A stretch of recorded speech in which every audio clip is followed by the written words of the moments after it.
Welcome to the Spark Live webinar series, one component of our Spark Knowledge Mobilization program. Spark is Children's Healthcare Canada's shared platform for advocacy, research, and knowledge. Spark Live is where we gather each week to curate, convene, and showcase excellence and innovation from across the child and youth healthcare community. Our goal is to spark conversation, ideas, and action.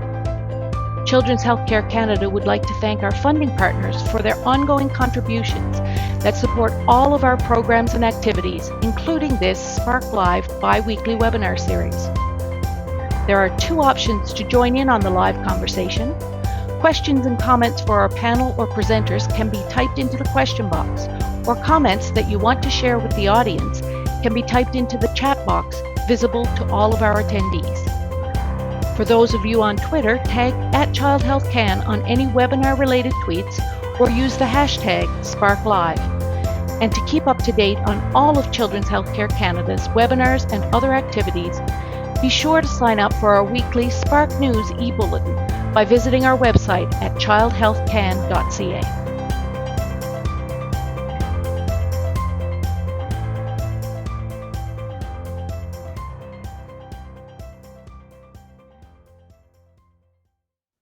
Hello everyone, and welcome to another edition of Children's Healthcare Canada's Spark Live webinar series. The Spark theme for March is Child Health Equity. I'm Paula Robeson, your host for the next hour. I'll begin by acknowledging that Children's Healthcare Canada operates on the traditional and unceded territory of the Algonquin Anishinaabe people. We recognize and deeply appreciate their historic connection to Ottawa. Today, Ottawa is home to Indigenous peoples from across Turtle Island. Children's Healthcare Canada is committed to working towards forging new and deepening existing relationships that include First Nations, Inuit, and Métis peoples, and is grateful for the opportunity to share this land as we work to measurably improve children's health outcomes from coast to coast to coast. We're delighted to speak today with and bring you Achieving Vaccine Equity for Children and Youth. This webinar will address equity promotion for vaccination with a focus on newcomer communities.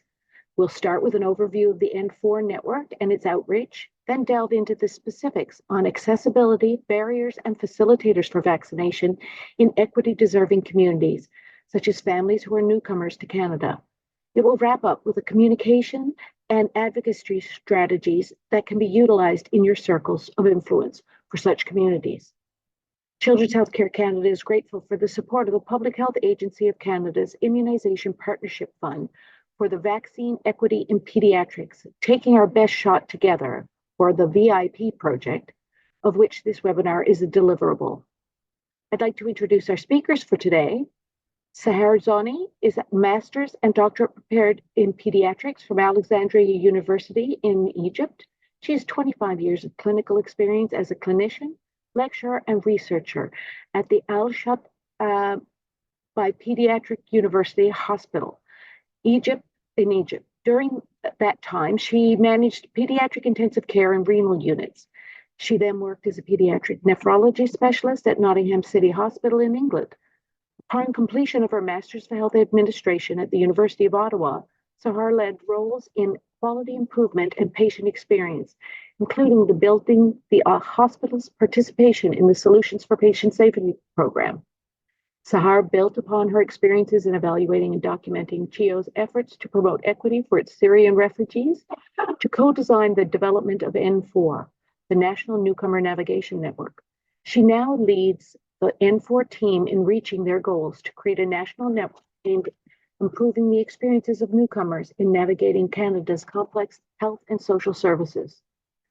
Dr. Cora Constantinescu is a pediatrician, infectious disease physician, and clinical associate professor in Calgary, Alberta. From seeing vaccine-hesitant patients in clinic to her academic pursuits in vaccine acceptance and surveillance, Cora has a strong passion for vaccine research and promotion. She holds a master's in medical education and specializes in the development and study of educational interventions rooted in behavior change theory. She has applied these skills to vaccine education for healthcare workers and the public and continues to be a vaccine advocate at the local and national levels. And Dr. Jia Hu is a public health and preventative medicine specialist and a family physician. He co-founded 19 to 0, a not-for-profit aimed at promoting important public health behaviors like vaccine uptake. He is also a medical director with the Cleveland Clinic Canada and an adjunct professor at the University of Calgary. Welcome all. We're looking forward to the presentation, and now over to you, Sahar. Thank you very much, and thanks to Children Healthcare Canada for inviting me today. Actually, it's a pleasure to have worked with such a a group of very professionals who really led the VIP project. And just to give you some context about immigration and why it's important and why newcomers are important to Canada, they form around 2/3 of our Canadian population growth, and immigrants, they do form up to 23% of our nation in Canada. Next one. So immigration, again, we are expecting, like, there was a slowdown during COVID-19 for sure.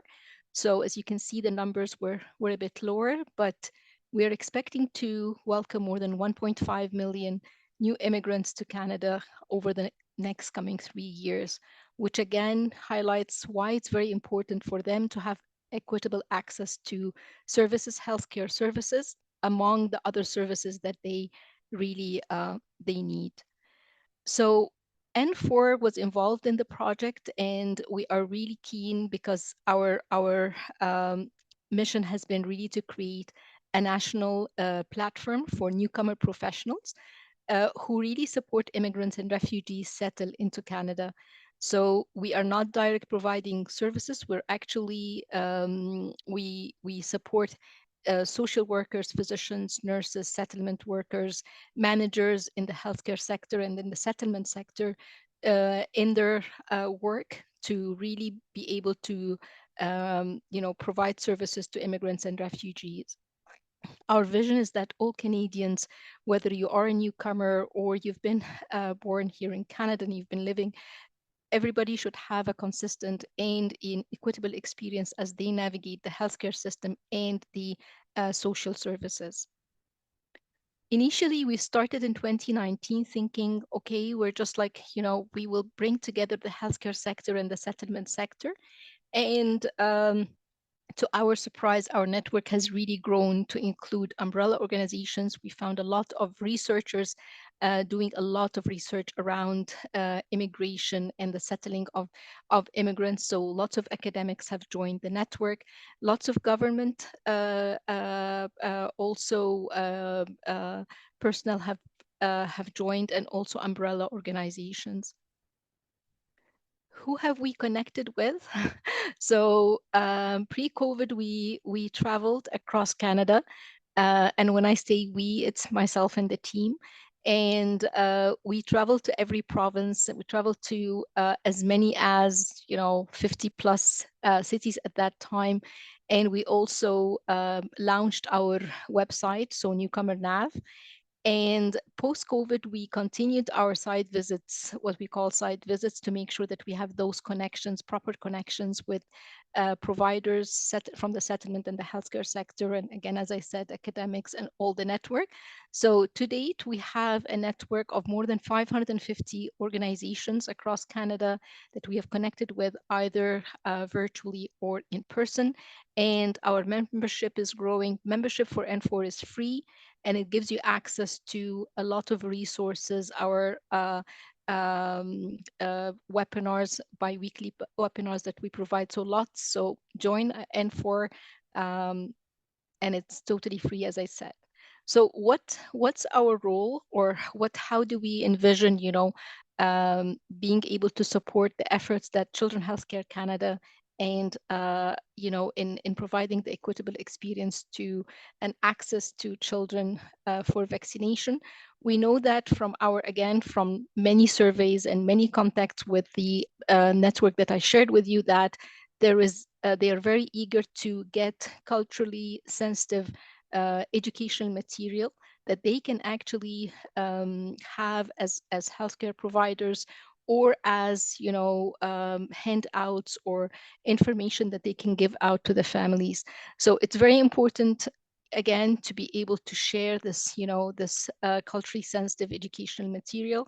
And working on that project, we actually found that there is a lot of material out there, and we don't need to duplicate, right, the efforts. So that's one of the things that we can kind of help facilitate, this knowledge mobilization of such educational, culturally sensitive material. Also, we know that settlement agencies might be the first, entrance or the first contact for a lot of the newcomer families and their children. So making sure that, again, settlement organizations are well equipped to provide, orientation programs around vaccination, I think is something that we would love to work on and expand on. We also noticed that upon arrival, it's very important to share with these families through the settlement organizations the vaccination schedules, right, in the different provinces. And also, settlement organizations have been hosting, and we've seen this a lot during COVID-19, they've been hosting clinics actually in the settlement organizations for COVID-19, for example, right? Again, the role for vaccine hesitancy, and I know Dr. Cora and Dr. Jill will talk about that more, and supports during the in schools for children. So we know that the Swiss workers who are actually employed by Immigration, Refugee, Citizenship Canada inside the schools can really play a big role in supporting families and in helping them actually with the hesitancy piece around vaccination. I think I'll stop here and I'll hand it over to Cora and Jay. Thank you. Great. Thank you very much, Sahar. Amazing to see how many organizations you collaborate with on that slide, fitting all those little logos in. But I mean, I think it's so important to sort of work together, especially when it comes to newcomers and sort of health issues. And it's sort of been my absolute pleasure actually getting to know different organizations like N4 during the pandemic and afterwards. So let me just share my screen. I'll be sort of running a presentation deck for myself and Dr. Cora. Um, I think today some of the things we'll cover are just some sort of findings around, newcomers and vaccinations, as well as sort of some approaches to talking about vaccines with newcomers. Before we get started, want to do a land acknowledgement. So, Cora and myself are both located in Calgary, which is in the heart of southern Alberta, and we acknowledge and pay tribute to the traditional territories of the peoples of Treaty 7, which include the Blackfoot Confederacy, comprised of the Siksika, the Piikani, and the Kainai First Nations, the Tsuut'ina First Nation, and the Stoney Nakoda, including the Chiniki, Bearspaw, and Goodstoney First Nations. The city of Calgary is also home to the Métis Nation of Alberta Districts 5 and 6. So hello from Western Canada. Before I sort of get started on some of the findings that we have, which I mean, I think reflect a lot of what Sahar is saying, just wanted to give a quick overview sort of what 19 to 0 is. It's a not-for-profit really that was founded during the pandemic to, attempt to increase uptake of COVID vaccines at a time when there weren't really COVID vaccines. We quickly found out that, of course, it's important to sort of increase the, uptake in the general population, but there are lots of, specific populations we wanted to work in. And so, to really do that, we, end up collaborating with a diverse range of partners to, understand and address unmet needs in our health system. And, while we sort of started in vaccines, we're doing a bit more than that, but vaccines sort of are the core of what we do. When it comes to approaching, health gaps and challenges, there's a few approaches we take. So, one thing that I'll be presenting along today are sort of some of the insights that we've been able to generate. And by that, I mean, it's, I think, really important to, talk to people or have focus groups or survey people to really understand, what they're thinking about a particular health issue. And certainly we've done a lot of surveys and focus groups, among the newcomer population. We'll share some of those and what people are thinking about vaccinations. Another really, really core part of, I think, what we do is sort of work within the community.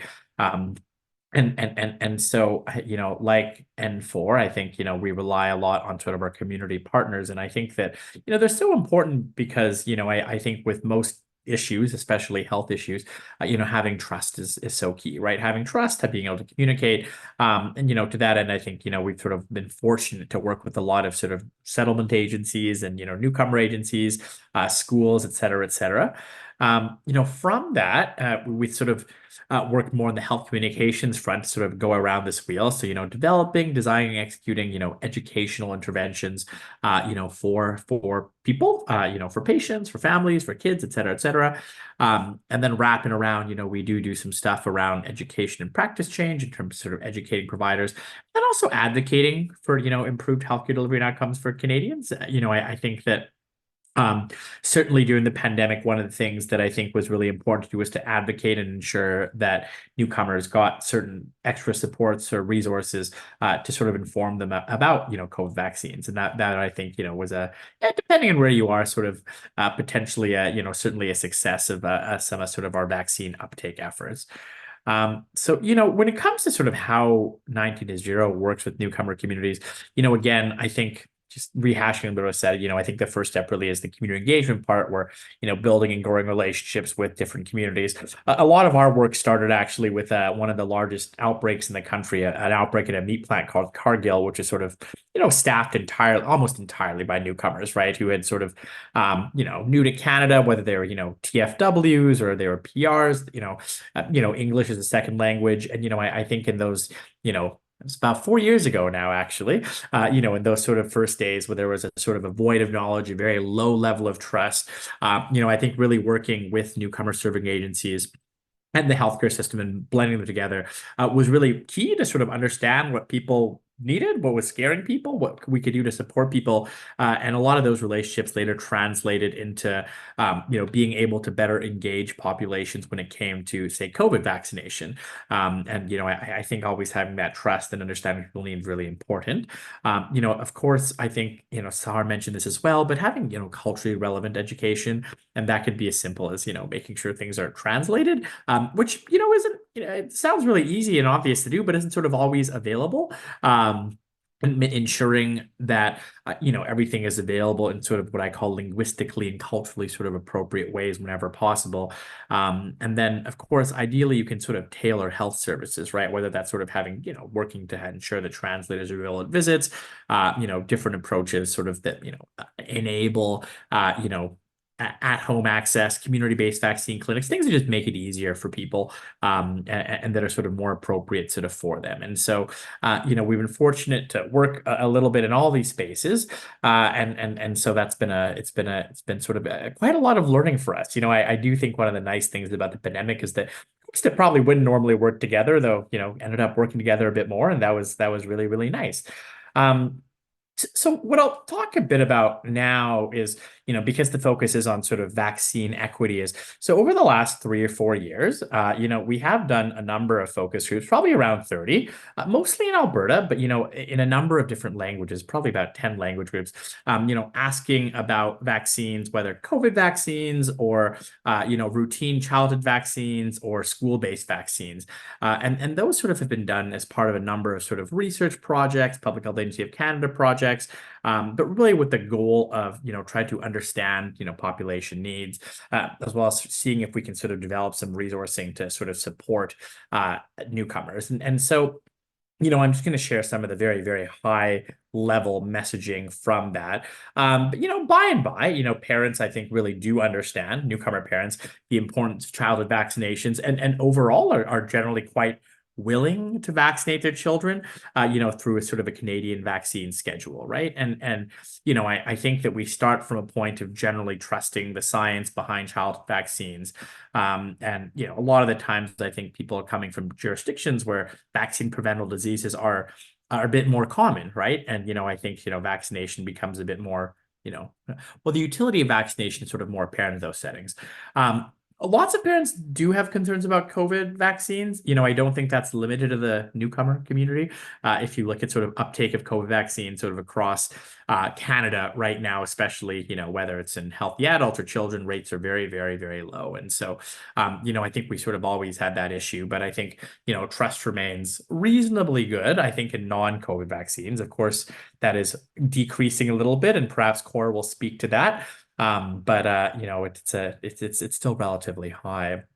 Um, I think that, so if we start from the perspective that, people generally believe in vaccines, we then sort of begin to encounter some sort of barriers, right? So, one is that it can be difficult to access information about childhood vaccines. And, a lot of families wish there were more information supports in place to do so.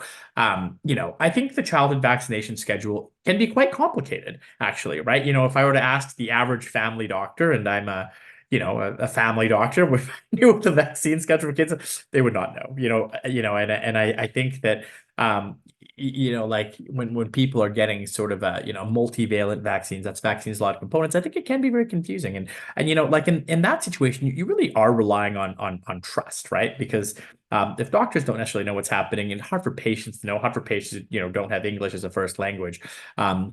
And so when it comes to vaccination, when newcomers, again, people tend to trust family, and then fortunately also family doctors and public health. In a place like Alberta, and this does vary from province to province, it can be hard to sort of access more and more information about vaccination, without a family doctor. In most places now in the country, public health administers the vaccines, and so family doctors are playing less and less of a role. And in most places, family doctors are sort of harder and harder to get. And certainly, it's really nice if you sort of have like a clinic that like specialize seeing newcomers, but that I think is pretty far and few in between. And so people are sort of left to navigate the system. And if you can't find a family doctor, it is sort of hard to find somebody to talk to. And it's always nice to be able to talk to somebody. And I think that parents do wish a lot of this vaccination information were more accessible, sort of on in Alberta's case, the government website, IRCC. One thing that adds to the complexity is every province is a little bit different in terms of sort of when, generally not what, but when people receive vaccines. And if you don't sort of have that primary care provider, it's hard to sort of get some of that information.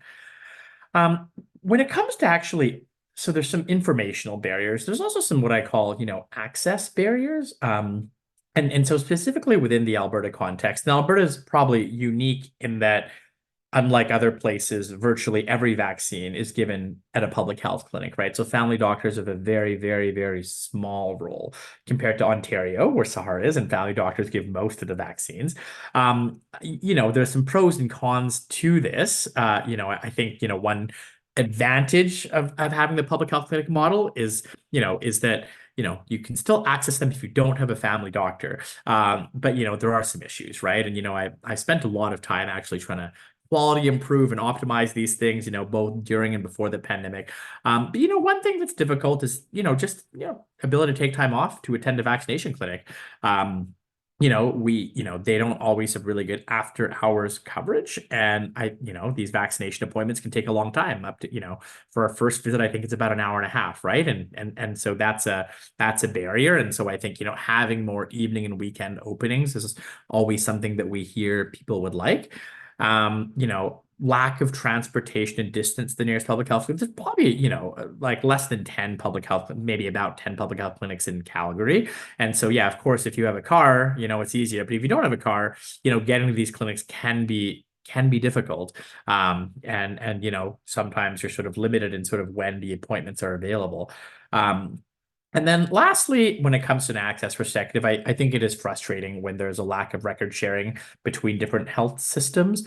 And I think that broadly speaks to some broader issues around, vaccine information sharing. Alberta is actually, I think, relatively good for this. I think in Ontario, they use the little yellow cards, and all of sort of want registries at some point. But I think that, having sort of better data systems is going to be really helpful for people. I think that, again, when it comes to, I mentioned this before, but, not having access to a family doctor, because, this is the person you sort of ask questions to. By the time you're booking with public health, you're already going to get those vaccines. Not having that can be difficult when it comes to not learning more about sort of childhood vaccinations. And I think this is as bad as a problem as it is in sort of the cities. It is a far more of a problem in the rural areas, all over the country. And then lastly, I think this issue of translation sort of has come up a lot, actually, right? And so, a lot of people in these focus groups sort of want more translation services, more translators.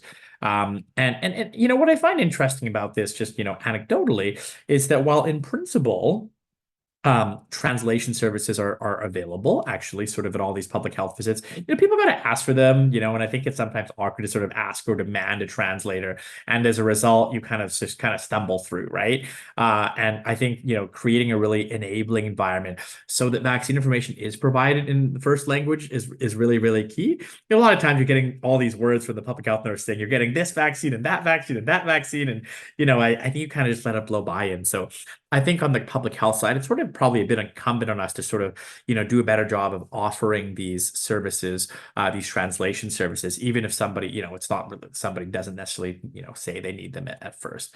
And so this is kind of a summary. I mean, probably nothing is rocket science or surprising of sort of, a series of focus groups that we've been doing with different newcomers probably since early 2021 actually.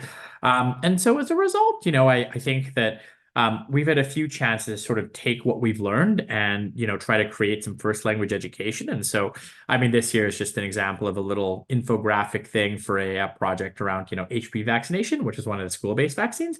We, bunch of focus groups in Arabic, which I don't read, but we were able to produce some sort of information in Arabic, which hopefully is useful for people who sort of have that as a first language. Another sort of interesting collaboration that we've had is sort of a partnership between public health and at schools. Sahar mentioned schools and community organizations, and I think just to sort of speak to the power of connection and engagement. Before the pandemic, there certainly were no real high-level meetings, I think, between the schools and public health and newcomer organizations. At the very least, what this project did was it sort of, put together sort of the head of public health in Calgary with the sort of school superintendent. And I think that just that by itself really help facilitate or at least surface and identify, problems that existed during the immunization process, right? And I think pulling in sort of newcomers sort of organizations that sort of again surfaced a whole other set of problems. I mean, of course, we'd love to translate more stuff in Alberta. Sometimes it can be a bit slow given sort of our single health system, but at least it's sort of been flagged as a problem and something that sort of these community organizations that have more first points of contact with newcomers can work on. So I will stop there and hand it over to Cora. But thank you for your attention, and just wanted to say it's been a real honor to be able to, work on a lot of these newcomer vaccine initiatives. Thank you, Ja, and thank you for having me be part of this webinar series. And what I wanted to take us to next is how can we look at the findings that 19-0 had come across as vaccine facilitators and barriers in terms of uptake and these challenges, and how can we affect messaging and communication, because we know that even whether it's mass media communication or one-on-one communication with patients or people we know, being tailored and specific is really important, as well as being consistent and repeated. So the proverbial broken record is what you want in terms of communication, but you want to do it in a way that's as tailored, as specific as possible. So I'm going to go over some of these findings. And as part of this work, they use the COM-B model, which is about capability, opportunity, and motivation. And it's a well-known psychological model that has been used within a variety of health contexts, including in the context of vaccination, to identify facilitators and barriers to vaccine uptake in the newcomer populations.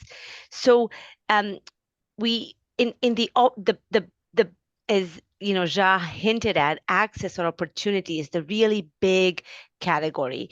And in that, a number of things came up, and that's lack of available healthcare providers like primary care physicians, lack of transportation, especially in larger places, and especially in a city where maybe it's difficult to rely upon public transit. lack of translation that you already saw some of the work done to fix some of these barriers. Lack of vaccine appointment availability came up over and over, especially if you have somebody who has more than one child. So then imagine having 3 children and trying to coordinate appointments for vaccination for them. Lack of record sharing, as mentioned before, and lack of follow-up, and also lack of childcare.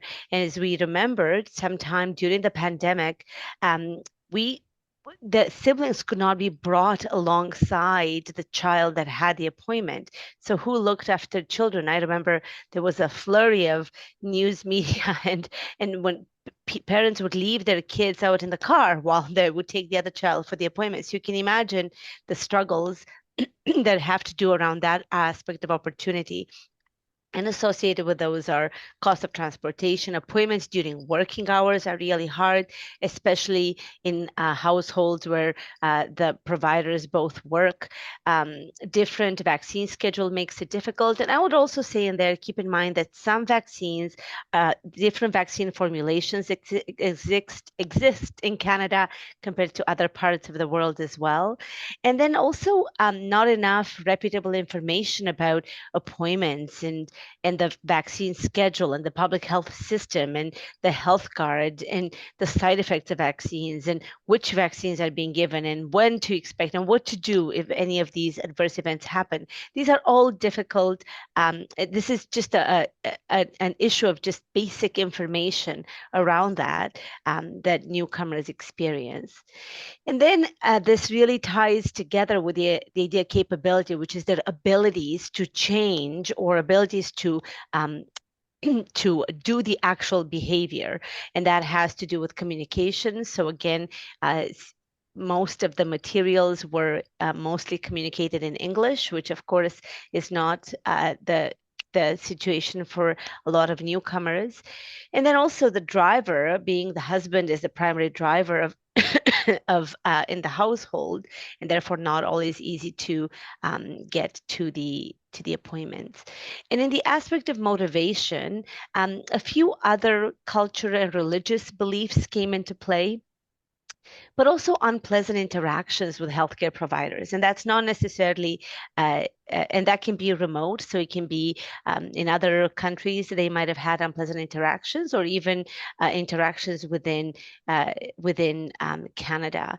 And also the fact that we often see this, and this is not just in newcomer communities, that we see that one partner may not believe in vaccines. And we know that especially around a lot of work done around vaccines in pregnancy, that this tends to be a very joint partner decision making, where both partners or both parents have to be on board for these vaccinations.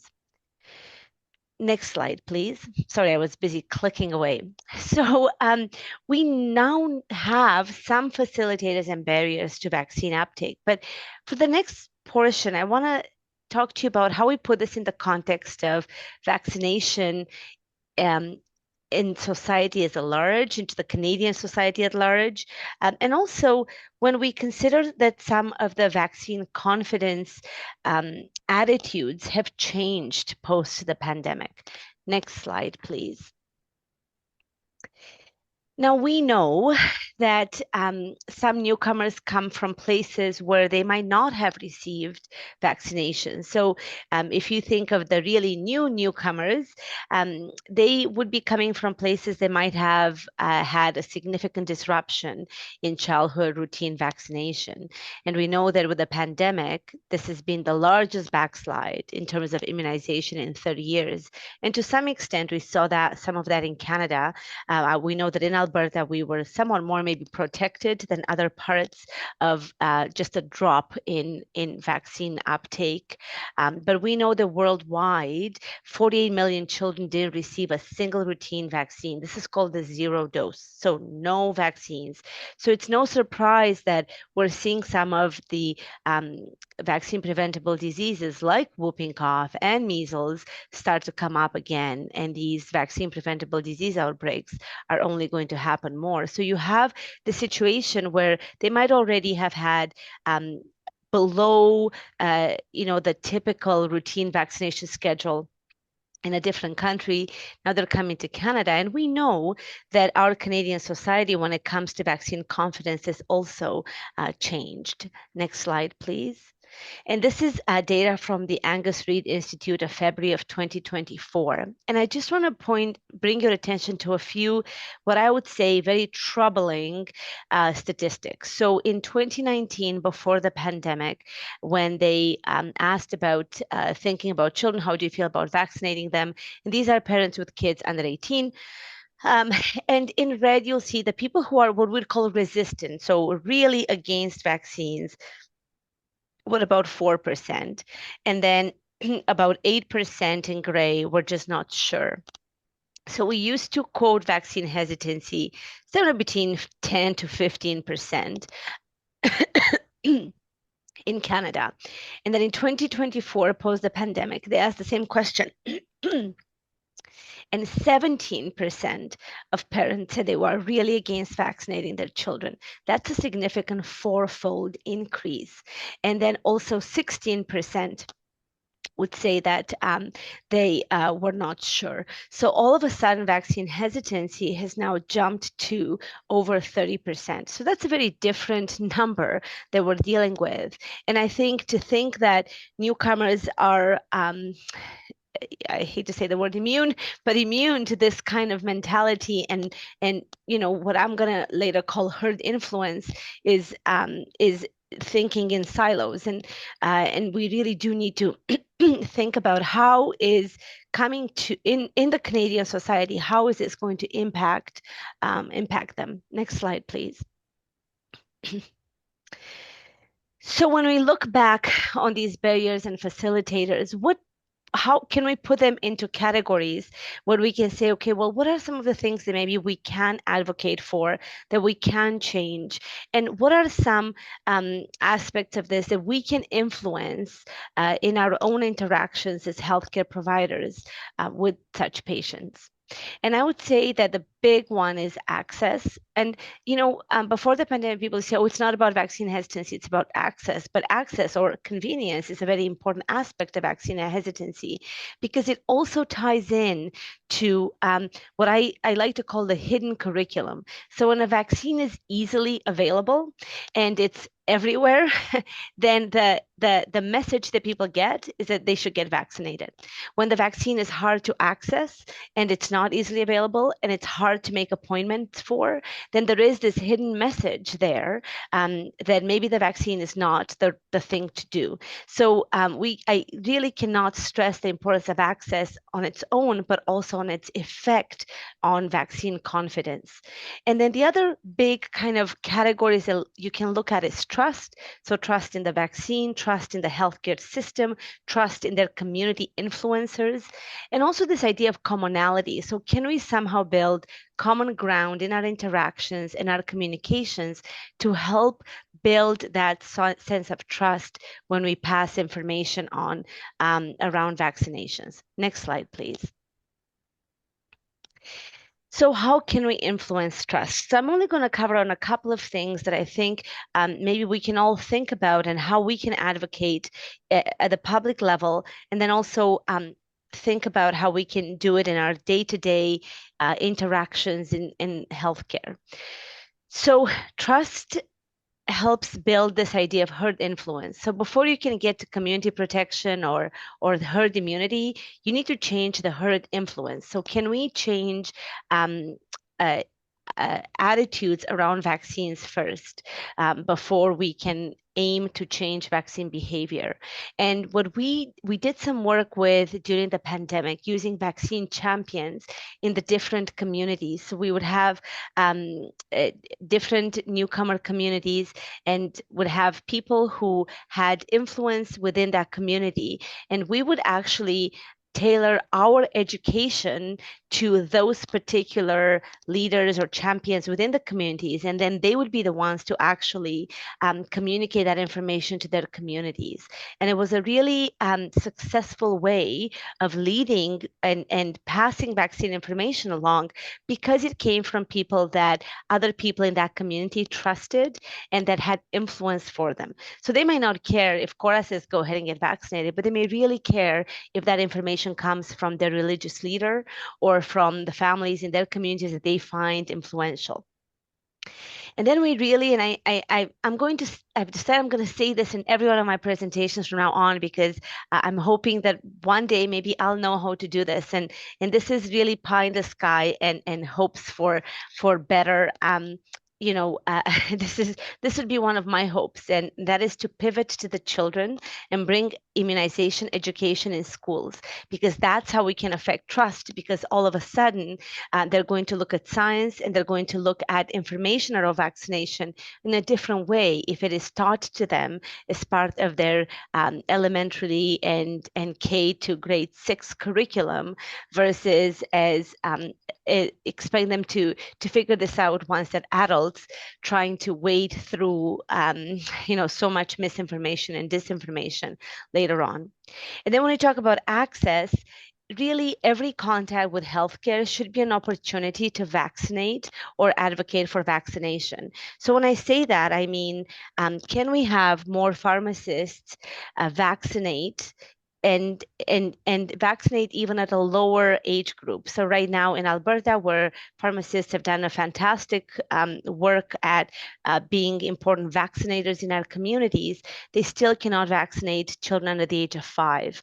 So can we change that? Because trying to get young kids into appointments, for example, the influenza vaccine, at the same time as maybe their COVID vaccines, in a short period of time is really difficult to get. And what about patients who are inpatients? We know that a lot of newcomers, maybe their first exposure to the healthcare system may be actually with a hospitalization. Are we at all prepared to immunize inpatients, so patients who are in hospital? And I would say that I do not think that we do that well enough at the current time. And we have data from Alberta done by some colleagues who've shown that 50 to 60% of kids who end up in hospital are under immunized. So what an opportunity that would be. And then, as Dr. Jha mentioned, drop-in appointments are really important. So again, this idea of not having to set up appointments, but rather being able to just show up with your children and have an immunization provided that way. And then school vaccination is, I think, the most equitable way of doing vaccines, because then you take away this whole aspect of access, but it also leverages peer pressure and establishes vaccination as the norm, which kind of takes me into the next slide, and how can we leverage this motivation and opportunity when we do look at the public, and then when we look at healthcare workers? So when we talk about the public and when we think about influencing communities as a whole, here are some important aspects that we've learned through the pandemic that help promote vaccination behavior. One is establishing vaccination as the norm. And we sometimes, talk about the vaccine hesitant and forget about the majority who are actually vaccine confident.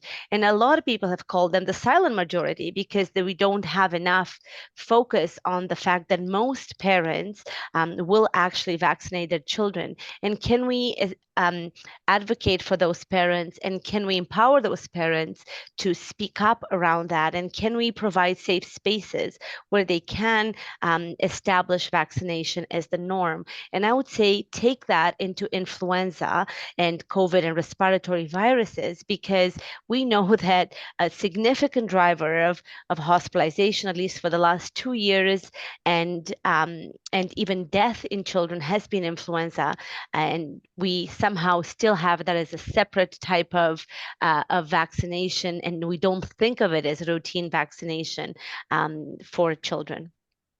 And then again, improved access really makes a difference here. And I spoke about how access can actually influence vaccination behavior, establishing as the norm. Because when you see an advertisement from your pharmacy about vaccinations, then it helps build that as the norm. And when it's easy to get in to get your children vaccinated, it makes you think that that must be the right thing to do versus going through hoops and calls and having to wait an hour on the phone to make appointments, which all of a sudden makes people feel that maybe this is not the norm. Maybe this is not what we should be doing. I spoke about the vaccine champions from communities. These are, again, trusted champions that we can rely on passing this information, and then school-based education. So what can we as healthcare providers do? So, what's really interesting is that negative interactions with healthcare providers for newcomers were associated with more negative take on vaccination behavior. But we also learned that when we looked at our vaccine hesitant clinic, and when we looked at the patients who had come through vaccine hesitancy clinic, and when we asked them how to build trust and how we can promote vaccination behavior, this positive interaction came up as a facilitator, meaning that if you had a positive interaction, even outside of immunization, just a positive interaction with healthcare providers, that was seen as a facilitator for vaccination behavior. So for those healthcare providers who may never mention vaccination in your interactions, you can still be a vaccine champion by just focusing on trusted positive interactions with your patients. I firmly believe that every opportunity with contact with healthcare providers should be an opportunity to vaccinate. And then Dr. Hu talked to you about some of the projects done to do some basic translation of materials. And ideally, we want those to be available for all kinds of healthcare practice settings. Next slide, please. And when it comes to the one-on-one interaction and how to communicate, there are ways to talk about vaccines that can build confidence versus a sense of hesitancy when you talk about the messaging. I still firmly feel that, and even though this is only information we had from the COVID vaccine, we learned that when people made the decision around COVID vaccination, it was about personal protection, not collective responsibility. And I think, especially around pediatric vaccines, parents make the decision to vaccinate their child because they feel that that vaccine is going to protect their child. Parents don't make the decision to vaccinate their children to protect other children. And it's a difficult concept for a lot of us who are big believers in collective responsibility to understand, but always frame it from a personal protection perspective. And then establish yourself as a trusted source and know that you are a trusted source, because as healthcare providers, before the pandemic, we were the most trusted source of vaccine information. And then in various surveys, in a variety of countries, in a variety of settings, they were still shown to be the most trusted source of vaccine information. So know that you are a trusted source of vaccine information, even though you may not feel that you're an expert in vaccinology. And when you ask parents what their biggest concern is around vaccines, people always talk about safety and side effects.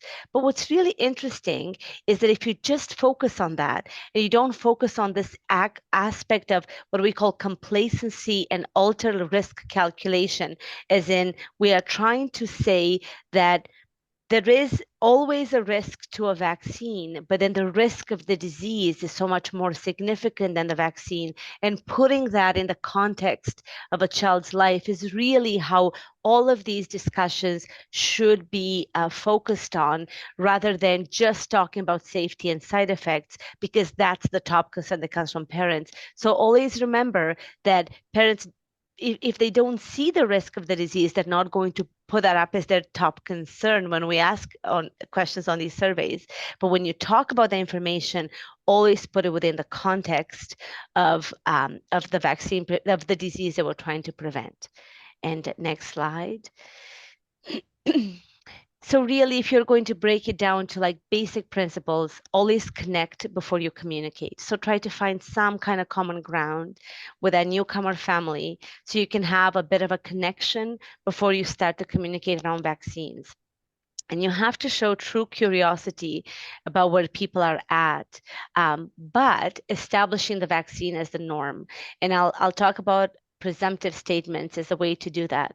And you can't always validate the ideas and the so-called facts people bring, but you can always validate the emotion. And if you ask me what I think the emotion behind vaccine hesitancy is, it's often fear. It's not anger, it's fear. So you can always validate the emotion, even if you cannot always validate what they tell you that experience might have been. And always keep it personal. So stay away from philosophical debates, keep it very personal to that particular child and that family and how the vaccine is going to prevent the disease within their own family context. And last slide, please. And I'm going to leave you with a vaccine communication framework that you can try. It's supposed to be a short and quick introduction to vaccine communication. And it's based on that idea of establishing the vaccine as the norm by starting with what we call a presumptive statement. So rather than saying, so what do you think? Do you think you're going to have the vaccine? Which is what we call a participatory statement. We would say, today there is a vaccine that so-and-so will have. And that's a presumptive statement. And sometimes healthcare providers shy away from presumptive statements because they seem so prescriptive.